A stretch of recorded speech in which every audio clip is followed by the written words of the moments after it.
खाली पानी बंद कर देने से, खाली चीजें बंद कर देने से, खाली वीजा बंद कर देने से इंसाफ नहीं होता है। हमारी सेना को उनके जगहों पर घुसकर हमला करना चाहिए और उन्हें खदेड़ना चाहिए। जो सबसे अच्छा टूरिस्ट प्लेस पहलगाम माना जाता है और उसके बाद वो मिनी स्विट्जरलैंड के नाम से जाना जाता है, वहाँ पर 1 घंटा लहरा के 6 आतंकवादी सिर्फ गोली चलाते रहेंगे। और वो क्या कर रहे हैं, सुरक्षाकर्मी जो टेररिस्ट हैं और जिन्होंने ये अटैक किया है, ये सिर्फ और सिर्फ हमारी सरकार की गलती की वजह से हुआ है। देखिए, इसके लिए तो डायरेक्ट सरकार जिम्मेदार मानती हूँ मैं। हम सरकार को जिम्मेदार मानते हैं कि उनकी सिक्योरिटी कहाँ थी। मुझे लगता है कि अपनी सेना को भेजकर उन्हें करारा जवाब देना चाहिए।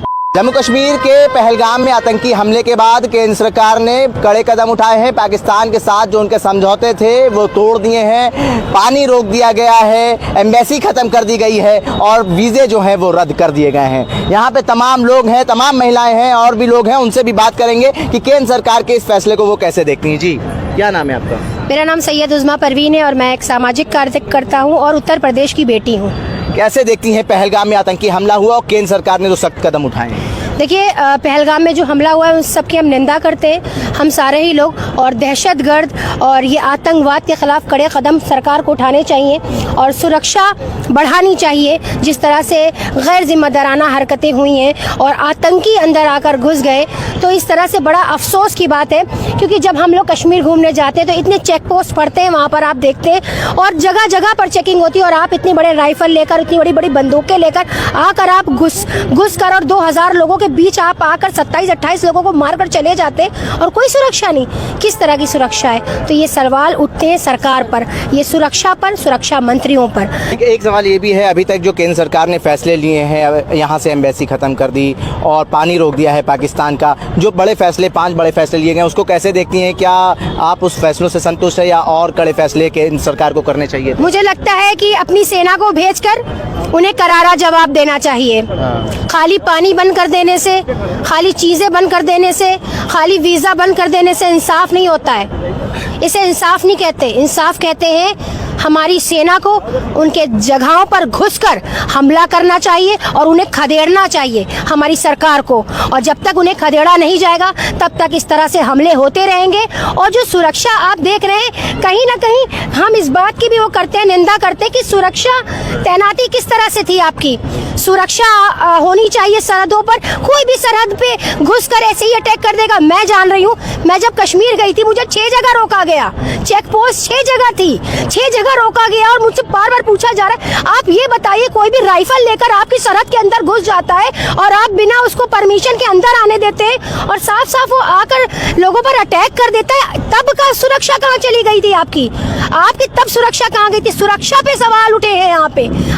हम सुरक्षित नहीं है, देशवासी सुरक्षित नहीं है। कैसे देखती हैं पहलगाम में जो आतंकी हमला हुआ? देखिए, जो आतंकी हमला हुआ है पहलगाम में, पहली बात तो ये कि सबसे पहली बात कि सरकार कहाँ थी, कहाँ सो रही थी और सिक्योरिटी का क्या था।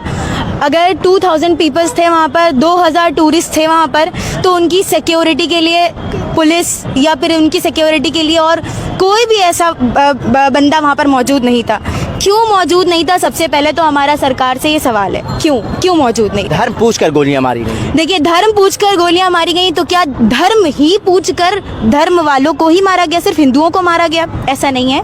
हिंदू के साथ साथ उसमें एक मुस्लिम को भी मारा गया जिनका नाम सैयद हसन शाह है, वल्द सैयद हैदर, तो उनको भी मारा गया है। वो जो कि पहले तो हिंदुस्तान के बाशिंदे हैं, दूसरे अगर हम कहें तो जम्मू कश्मीर के बाशिंदे हैं, पहलगाम के रहने वाले। तो हमारे पहलगाम वासियों ने, यानी जो बाशिंदे हैं वहाँ के, उन्होंने कैंडल लाइट मार्च भी किया उनके लिए, उन सब के लिए, कि ये चीज़ जो की गई है वो गलत की गई है और जो टेररिस्ट हैं और जिन्होंने ये अटैक किया है, ये सिर्फ और सिर्फ हमारी सरकार की गलती की वजह से हुआ है। और अगर इसको धार्मिक तौर पर देखा जा रहा है तो ये बहुत गलत है। हमने देखा है हमारे अपने लोगों में कि उसको धार्मिक तौर पर बार बार देख रहे हैं। तो धार्मिक तौर पर क्यों देख रहे हैं? हमारा इस्लाम हमें बहुत अच्छी चीज़ें सिखाता है। वो कहता है हमसे कि तुम अपने हाथ से तकलीफ तो पहुंचाओ ही ना, दूसरा ये कि हम अपनी ज़बान से भी ना पहुंचाओ।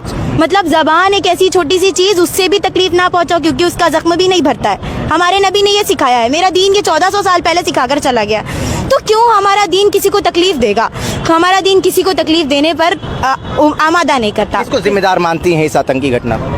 हम सरकार को जिम्मेदार मानते हैं कि उनकी सिक्योरिटी कहाँ थी, जो मतलब अगर उनको ये ओहदे मिले हैं, ये जिम्मेदारियां मिली हैं, जो उनके ऊपर रिस्पॉन्सिबिलिटीज़ हैं, where was their responsibilities, where was there those, कहाँ थे वो लोग कि ये सारे अटैक्स हो गए, बट उन सारी चीज़ों को बाद में सामने लाया गया जब अटैक्स हो गए, लोगों को मार दिया गया। तो ये सारी चीज़ें नहीं होनी चाहिए थी, सिर्फ और सिर्फ सरकार को हम जिम्मेदार मानते हैं। कश्मीर के पहलगाम में आतंकी हमला हुआ है, कैसे देखती हैं, किसको जिम्मेदार मानती हैं, कौन जिम्मेदार है? देखिए इसके लिए तो डायरेक्ट सरकार जिम्मेदार मानती हूँ इसको मैं, ठीक है। सरकार को देखिए वहाँ पे पता चला है जो बातें सामने आ रही हैं, उन बातों में मालूम पड़ा कि चेक पोस्ट वहाँ से हटा दिए गए थे। ये पहला प्रश्न खड़ा होता है कि आखिर चेक पोस्ट क्यों हटा दिए गए थे और क्यों बंद कर दिए गए थे। वहाँ पे एक भी चेक पोस्ट नहीं हुआ, वो आतंकवादी खुले आम कश्मीर में घुस गए। इतने लोगों को उन्होंने मार दिया, 26-28 जो भी संख्या है, जितनी भी संख्या हो, और शायद आधी संख्या छुपाई जा रही होगी, इसमें कोई दो राय नहीं, सरकार छुपाना जानती है। जितनी भी सरकार यहाँ पे जो सरकारें आजकल काम कर रही है वो लगातार छुपाई। देखिए अभी जो हमले, जो आपने देखा होगा, जो स्नान नहीं हुआ था अभी, नहीं स्नान जो हुआ था, इतने लोग मारे गए थे कुंभ में देखिए हजारों लोग मारे गए थे, लेकिन उसको भी दबा लिया गया। अब ये जो घटना हुई है